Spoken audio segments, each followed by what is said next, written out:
Hello everyone, welcome back to another episode of Doodling Through Education.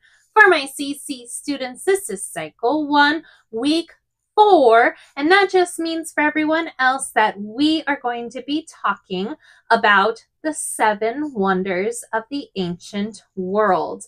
If you haven't already, make sure to hop on over to doodlingthrougheducation.com and grab your workbook there.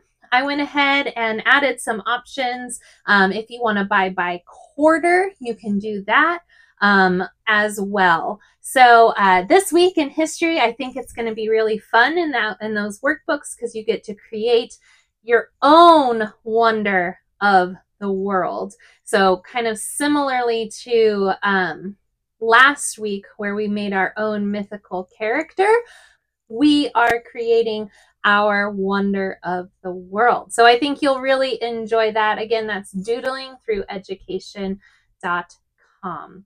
Without further ado, let's start doodling.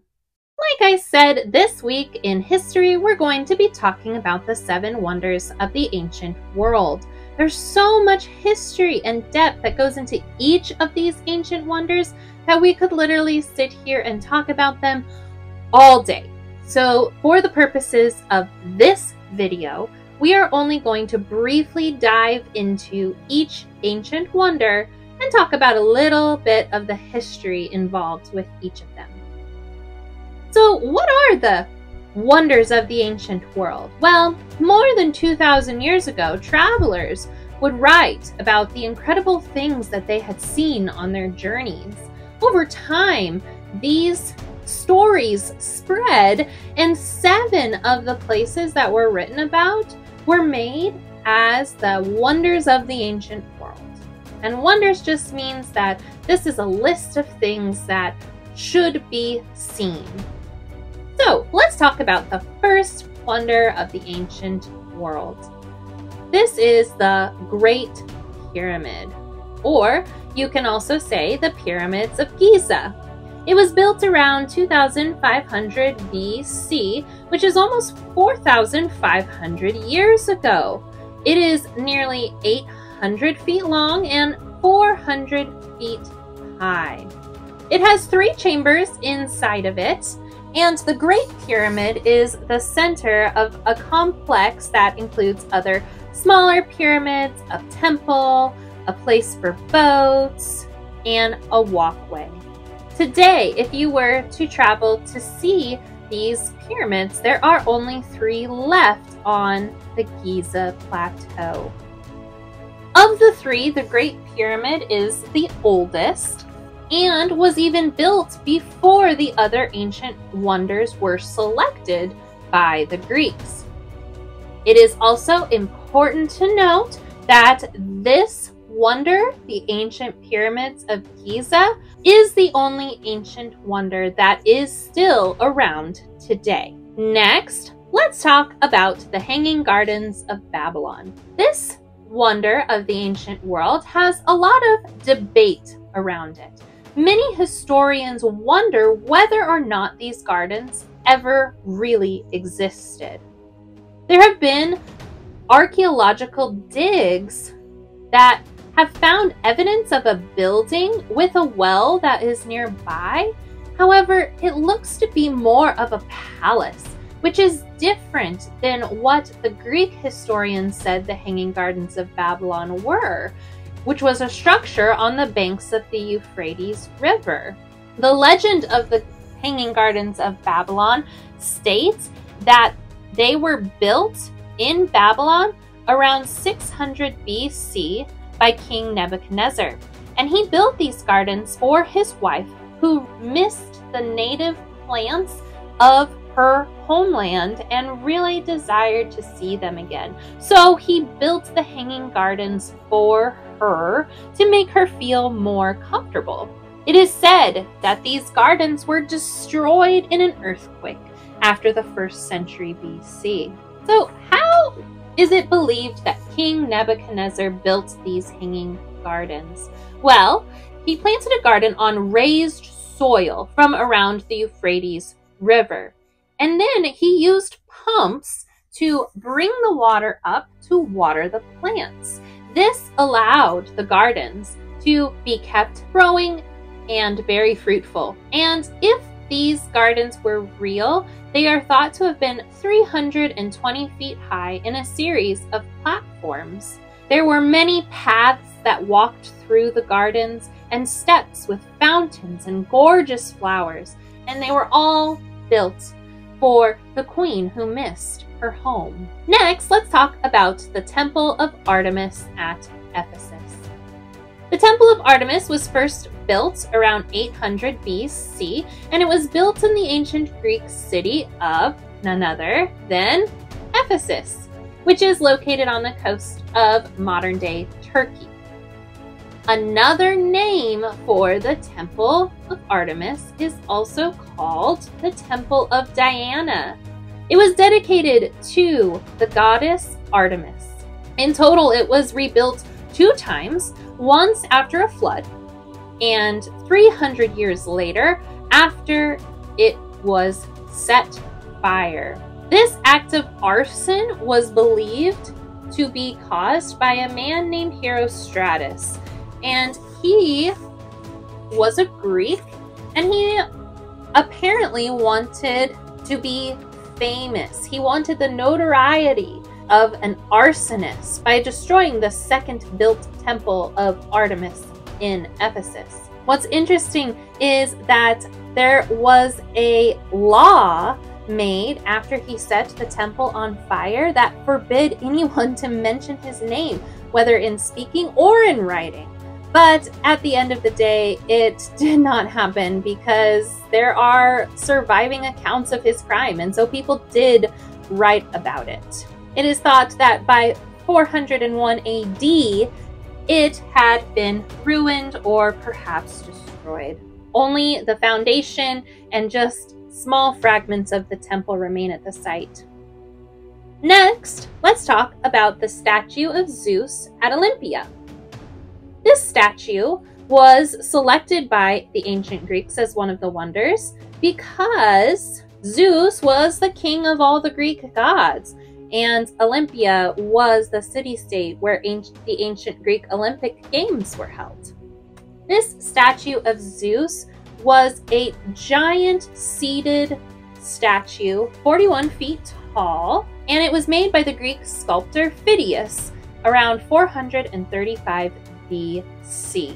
As we know from our last video, Zeus was the sky and thunder god in the Greek religion, and he ruled as the king of the other gods. Phidias was inspired by Homer's The Iliad, and this portrayal in this book is how Phidias says he got his inspiration for building this statue, Homer's description of Zeus. In the 5th century AD, the statue was destroyed. Details of its form are only known from ancient Greek texts, as well as representations on coins. Next up is the Mausoleum at Halicarnassus.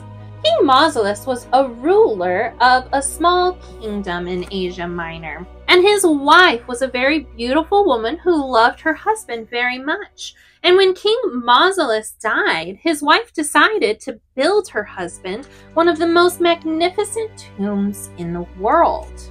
And so this is what she set out to do. She interviewed many different Greek architects and hired the architect who designed the Temple of Artemis. When it was all said and done, the tomb was 140 feet high, and it was designed in 3 pieces. The bottom was marble, the middle was made with Greek columns, and the columns supported the top, which was a pyramid shape. At the top of the pyramid was a stone sculpture of the king and queen standing in a chariot. It was beautiful, so no wonder most of the lists created by ancient Greeks included the Mausoleum as one of the 7 wonders. During the Middle Ages, apparently a series of earthquakes brought the temple down, and they did not rebuild it. It is said that the townspeople came and took the wreckage and the rubble and used these in building their own homes and their own structures. Next, let's talk about the Pharos Lighthouse at Alexandria. The lighthouse was built on the island of Pharos in the harbor of Alexandria, Egypt. This was an actual working lighthouse that helped ships find their way safely into harbor. What's interesting is that this was also a tourist attraction, and people could come and visit and buy food, and then those who wished to climb could climb almost to the very top of it. This was unique in the ancient world because there were not many structures where visitors and the public could just climb up and view from that high up. And in particular, the Pharos Lighthouse was 300 feet up. So people would climb all the way up to the top, 300 feet up, to view the sea. The lighthouse stood for over 1,500 years. Historians believe an earthquake is what finally brought the lighthouse down, just 200 years before Columbus discovered America. It's amazing to think that it lasted that long. And last on our list of the 7 wonders is the Colossus of Rhodes.